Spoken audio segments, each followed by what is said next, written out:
इथे दाजी आहेत, आता काय करू?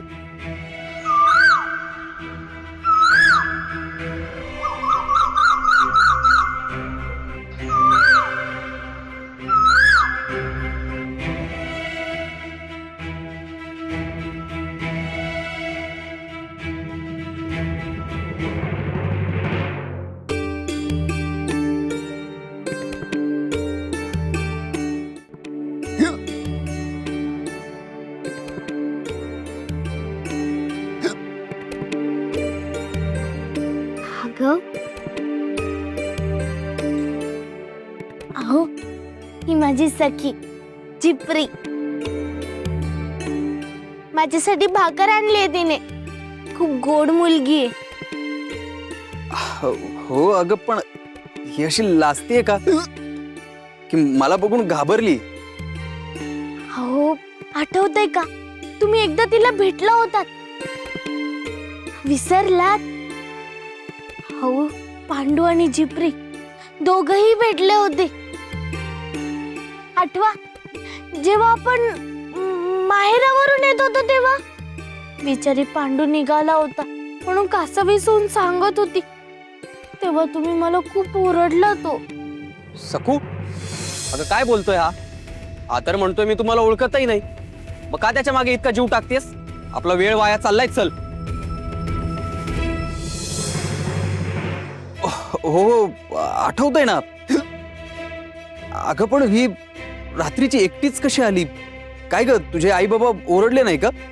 आणि त्यांनी तुला कसं येऊ दिलं? ओरडले असते, उलट सकुताई सोबत ते बी माझ्या सोबत आले असते,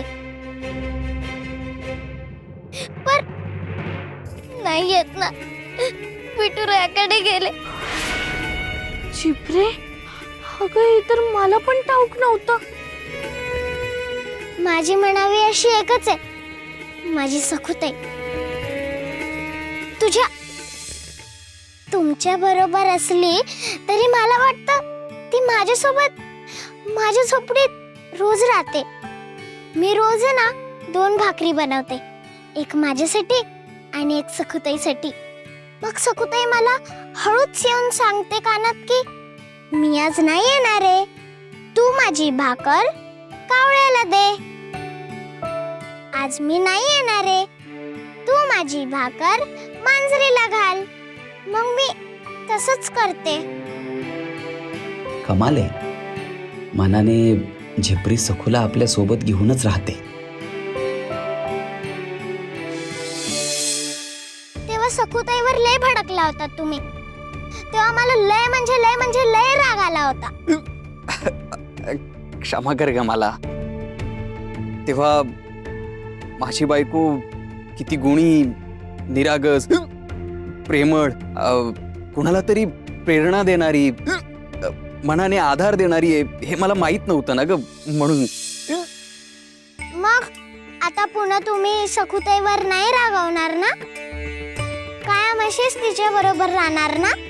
हा, आता तू जर मला ती भाकरी दिलीस तर मी नाही रागावणार सकूवर, कायम असाच राहीन. मी एकच भाकर आणलीये, दोघांनी बी गोडींनी मिळून खावा.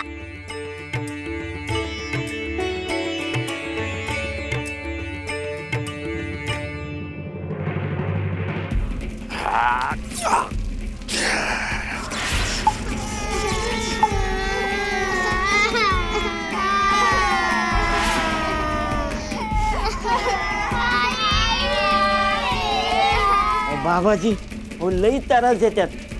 ह्या पोरांना लवकर मारून टाका, नाही तर सोडून द्या. अरे थोडा धीर धर वैर्या.